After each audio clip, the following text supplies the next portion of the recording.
मल्काजगिरी संसदीय क्षेत्र की समीक्षा बैठक में पूर्व मंत्री मल्ला रेड्डी ने सनसनीखेज टिप्पणी की है।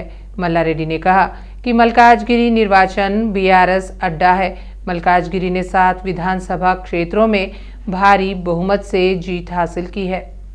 शंभीपुर राजू के दम पर ही मल्काजगिरी की 7 विधानसभा सीटें जीतना संभव है। उन्होंने कहा कि लोगों ने भूलकर कांग्रेस पार्टी को वोट दिया। केसीआर बाहर आ रहा है और जल्द ही खेल शुरू हो जाएगा। वह आगामी लोकसभा चुनाव में मल्काजगिरी संसदीय सीट भारी बहुमत से जीतना चाहते हैं। पूर्व विधायक गोन प्रकाश राव ने आज रामोजी फिल्म सिटी के संस्थापक एवं इनाडू प्रमुख रामोजी राव को खुला पत्र लिखा है। रामोजी फिल्म सिटी के तहत लोगों की जमीन और सड़क को लेकर गोन प्रकाश राव ने पत्र लिखा है। रामोजी राव को गरीबों की जमीन और सार्वजनिक सड़क वापस करने की समय सीमा दी गई। रामोजी राव को इस साल 31 मार्च तक जमीन और सड़क वापस करने की सलाह दी गई थी। पूर्व सीएम वाईएसआर ने 606 कमजोर वर्गों को 200 गज जमीन आवंटित की है। एमएलसी कविता ने मांग की कि कमजोर वर्ग के साथ खड़े रहने वाले महात्मा ज्योतिबा फुले की मूर्ति विधानसभा परिसर में स्थापित की जाए। कविता ने यहां तक कहा कि भारत जागृति के तत्वाधान में विधानसभा अध्यक्ष गड्डम प्रसाद को एक आवेदन सौंपा है। एमएलसी कविता ने कहा कि कमजोर वर्ग के साथ खड़े रहने वाले महात्मा ज्योतिबा फुले की मूर्ति विधानसभा परिसर में स्थापित की जाए। कविता ने रविवार को भारत जागृति के तत्वाधान में विधानसभा अध्यक्ष गड्डम प्रसाद से भेंट की और इस आशय का एक आवेदन सौंपा है। केंद्रीय ऊर्जा एवं नवीकरणीय ऊर्जा मंत्री आर.के. सिंह ने कहा कि एम्स अस्पतालों से गरीबों को बेहतर इलाज मिल रहा है। यादाद्री भुवनागिरी जिले के बीबी नगर एम्स अस्पताल में आयोजित विकासशील भारत संकल्प यात्रा कार्यक्रम में शामिल हुए। मंत्री ने विश्वास जताया कि भाजपा तीसरी बार सत्ता में आएगी। एम्स अस्पताल से गरीबों को बेहतर इलाज मिल रहा है। यादाद्री भुवनागिरी जिले के बीबी नगर एम्स अस्पताल में आयोजित विकासशील भारत संकल्प यात्रा कार्यक्रम में शामिल हुए। दिल्ली पब्लिक स्कूल के चेयरमैन मलका कोमुरैया ने कहा कि श्री राम के बिना हमारा अस्तित्व नहीं है। अयोध्या में बाला राम प्राण प्रतिष्ठा कार्यक्रम के सम्मान में नाचाराम मल्लापुर एक्स रोड से घटकेसर तक 4000 लोगों के साथ एक भव्य बाइक रैली का आयोजन किया गया। दिल्ली पब्लिक स्कूल की सीईओ मलका यशस्वी और स्टाफ ने बाइक रैली में हिस्सा लिया। यह एक ऐसा दिन है जिस पर हर हिंदू को गर्व होना चाहिए। उन्होंने कहा कि यह वह दिन है जब भक्तों और कार सेवकों की 500 वर्षों की मेहनत सफल हुई। उन्होंने कहा कि शोभा यात्रा में आए श्रद्धालु भगवान श्री राम की कृपा सभी पर सदैव बनी रहे, यही कामना करते हैं। यह श्री राम का राज्य है और हम सबका राज्य है। अयोध्या में राम मंदिर में रामलला के राज्याभिषेक का समय नजदीक आ रहा है। 22 जनवरी को दोपहर ठीक 12:20 बजे राम के राज्याभिषेक समारोह की पृष्ठभूमि में कुकटपल्ली में एक विशाल बाइक रैली का आयोजन किया गया। स्वच्छ भारत अभियान के संस्थापक अध्यक्ष भाजपा नेता माधवराम कांताराव और भाजपा राज्य कार्यकारिणी सदस्य वड्डेपल्ली राजेश्वर राव ने कुकटपल्ली निर्वाचन क्षेत्र में एक विशाल बाइक रैली का आयोजन किया। नेताओं ने सुझाव दिया कि जिस क्षण का उन्हें कई वर्षों से इंतजार था वह सामने आ गया है। सभी को समय के अनुसार अयोध्या से आए श्री राम के अक्षत को प्राण प्रतिष्ठा के बाद अपने परिवार के सदस्यों पर छिड़कना चाहिए। गडियानाराम के नगर सेवक बद्दम प्रेम महेश्वर रेड्डी ने श्री राम संकीर्तन भजन कार्यक्रम में भाग लिया।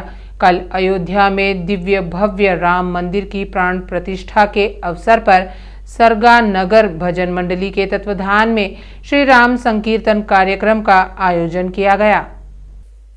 नगर सेवक बद्दम प्रेम महेश्वर रेड्डी ने कहा कि 500 वर्ष से इंतजार कर रहे हिंदुओं का सपना इस महीने की 22 तारीख को पूरा होगा। उन्होंने याद दिलाया कि दिव्य श्री राम मंदिर के लिए कई लोगों ने अपने जीवन का बलिदान दिया, इसलिए इस महीने की 22 तारीख को हर कॉलोनी और मंदिरों को भव्यता से सजाया जाना चाहिए और विशेष पूजा की जानी चाहिए। उन्होंने कहा कि हर घर में श्री राम की अक्षत पहुंच चुकी है और उन्हें मस्तक पर छिड़कें। उन्होंने हर घर में श्री राम ज्योति जलाकर दिवाली मनाने का आह्वान किया। शहर के पूर्व डिप्टी मेयर सुभाष चंद्र जी ने कहा कि प्रधानमंत्री मोदी ने केंद्र सरकार की योजनाओं का लाभ सभी योग्य लोगों को मिले, इसी संकल्प के साथ विकासशील भारत संकल्प यात्रा शुरू की है। सैदाबाद में विकसित भारत संकल्प यात्रा वाहन का शुभारंभ किया। बताया गया कि सरकारी योजना की जागरूकता के लिए यह यात्रा पूरे देश में जारी रहेगी। इस कार्यक्रम में भाजपा प्रदेश कार्यकारिणी सदस्य सहदेव यादव, श्रीकांत रेड्डी, दिनेश, आशीष, अभिषेक गौड़, नवीन भाजपा नेता, कार्यकर्ता व अन्य लोग शामिल हुए। AISB हकीम नवीद ने राज्य सरकार से आधिकारिक तौर पर नेताजी जयंती आयोजित करने की मांग की है।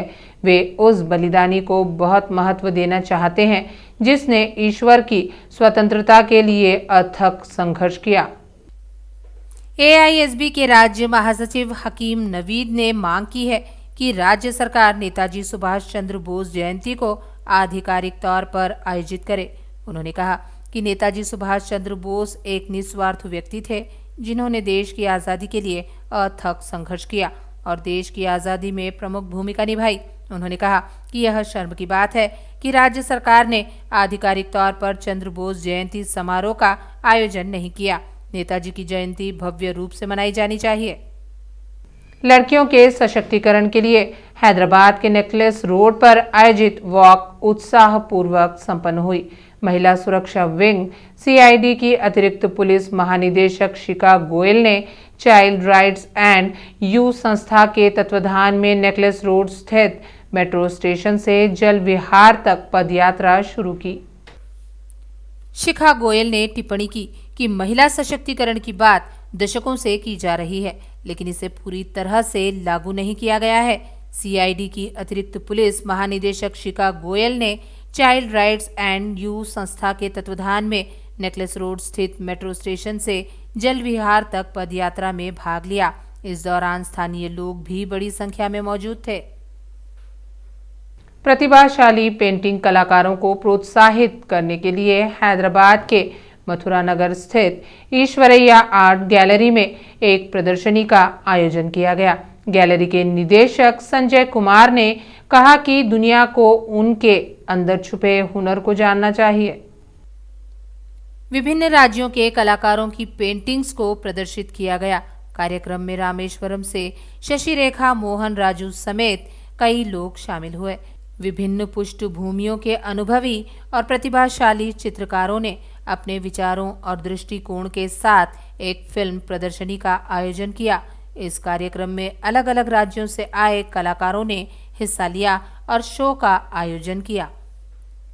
पूर्व मंत्री मल्ला रेड्डी को बड़ा झटका लगा है। खबर है कि 19 BRS पार्षद कांग्रेस में जाएंगे।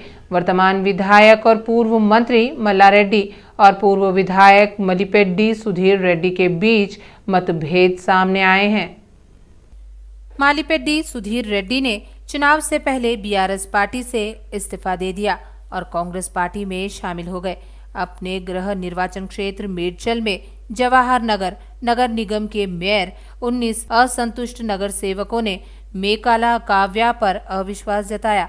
मेयर मेकाला काव्या ओरेंटू के रुझानों के लिए मेडचल जिला कलेक्टर के खिलाफ अविश्वास प्रस्ताव पारित करने के बाद 19 नगर सेवक वैजाग दौरे पर गए। नगर सेवक BRS पार्टी से इस्तीफा देंगे और नवनिर्वाचित मेयर के साथ कांग्रेस पार्टी में शामिल होंगे। हैदराबाद के बेगमपेट एयरपोर्ट पर विंग्स इंडिया 2024 प्रदर्शनी जोरों पर है। पायलट विमानों को हवा में घुमाकर विशेष पैंतरेबाजी करके दर्शकों को चकित कर रहे हैं। एयर शो देखने के लिए बड़ी संख्या में दर्शक उमड़े। विमानन की कलाबाजियां, शिवमणि ड्रम, धातु के हवाई जहाजों के बारे में कई अनजानी बातें। विंग्स इंडिया एयर शो 2024 में आए लोग खासे प्रभावित हुए। बेगमपेट हवाई अड्डे पर एयर शो के तीसरे दिन आम जनता के लिए प्रवेश उपलब्ध होने के कारण बड़ी संख्या में आगंतुक उमड़ पड़े। चार्टर विमान किराए पर लेने वाली कंपनियों, रखरखाव और प्रशिक्षण कंपनियों द्वारा लगाए गए स्टॉलों को दिलचस्पी से देखा गया। उन्होंने विमान में सेल्फी ली और जश्न मनाया। विभिन्न वाद्य यंत्रों और शैलियों में तालवादक शिवमणि द्वारा प्रस्तुत संगीत शहर वासियों को दूसरी दुनिया में ले गया। एक बोइंग 737-8 विमान को विशेष रूप से कलंकारिणी के आगंतुक प्रदर्शन के हिस्से के रूप में प्रदर्शित किया गया था, जो एयर इंडिया एक्सप्रेस द्वारा अनावरण किए जा रहे टेल आर्ट डिजाइनों की श्रृंखला में नौवां है। इस उड़ान के बैकग्राउंड में शिवमणि का संगीत बज रहा है। करीब 3 घंटे तक चली इस संगीतमय प्रस्तुति ने सभी को प्रभावित किया। आसमान में ऊंचे उड़ते और धुआं उड़ाते हवाई जहाजों और हेलीकॉप्टरों की कलाबाजियों ने आगंतुकों को प्रभावित किया। सारंग टीम ने अपने हेलीकॉप्टरों से प्रेम प्रतीकों का प्रदर्शन कर शहर वासियों के प्रति अपने प्रेम का इजहार किया। मार्क जेफ्रीज की टीम, जो 10 वर्षों से हर एविएशन शो में असाधारण रही है, ने देखने वालों के आंखों में पानी ला देने वाले स्टंट पेश किए। प्रधानमंत्री मोदी ने तमिलनाडु के रामेश्वरम का दौरा किया। अरिचल मुनाई का दौरा किया गया, वहां प्राणायाम कराया गया। रामायण से जुड़े क्षेत्रों का दौरा कर रहे मोदी रात में रामेश्वरम में रुके। वहां से वे सुबह सुबह अरिचल मुनई गए। पुराणों के अनुसार कहा जाता है कि श्री राम ने लंका जाने के लिए वनरुलस्यम के साथ अरिचलु मुनई में राम सेतु का निर्माण किया था। प्रधानमंत्री मोदी ने वहां बने राष्ट्रीय प्रतीक पर फूल बरसाए। बाद में समुद्र तट पर फूल बिछाए गए और फिर प्राणायाम किया गया। इसके बाद उन्होंने समुद्र के जल से सूर्य को आर्घ्य दिया। बाद में प्रधानमंत्री धनुषकोट गए और वहां उन्होंने कोदंड रामस्वामी मंदिर में विशेष पूजा अर्चना की।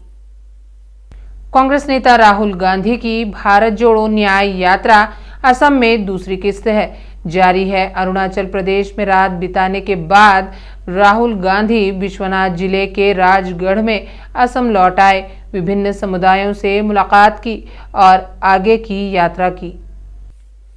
पहली किस्त के रूप में उन्होंने असम में गुरुवार से शनिवार तक यात्रा की। दूसरे चरण के तहत वह 25 मार्च तक असम में 833 किलोमीटर की यात्रा करेंगे। दूसरी ओर असम के मुख्यमंत्री हिमंत विश्व शर्मा ने राहुल से कहा कि वह संत श्रीमंत शंकर देव के जन्म स्थान पर यात्रा आयोजित न करे, क्योंकि उनका राज्याभिषेक अयोध्या में होगा। सीएम विश्व शर्मा ने कहा कि वे असम के वैष्णव संत शंकर देव और श्री राम के बीच किसी भी तरह की प्रतिस्पर्धा नहीं चाहते, तो शंकर देव के जन्म स्थान में यात्रा न करने को कहा गया। उन्होंने कहा कि इससे लोगों में गलत संदेश जाएगा। असम के मुख्यमंत्री ने बताया कि सोमवार से राहुल गांधी द्वारा चुना गया मार्ग संवेदनशील क्षेत्रों से होकर गुजरेगा, जहां अल्पसंख्यक मजबूत हैं, इसलिए कानून व्यवस्था की कोई समस्या न हो, इसलिए कमांडो तैनात किए जाएंगे।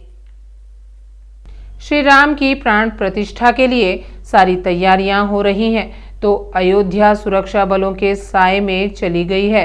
अयोध्या पर एटीएस कमांडो, पुलिस और सीआरपीएफ का पहरा है। रैपिड एक्शन फोर्स भी तैनात की गई है। पुरुषों के साथ साथ हथियारबंद महिला कमांडो भी तैनात की गई हैं। ड्रोन जैमर सिस्टम लगाया गया है। अयोध्या में वाहनों का आवागमन नियंत्रित किया जा रहा है। यह स्थिति 23 जनवरी तक बनी रहेगी। वाराणसी और मथुरा की तरह रामालय परिसर के 5 किलोमीटर के भीतर बैरिकेड्स और प्रतिबंध लगाए गए थे।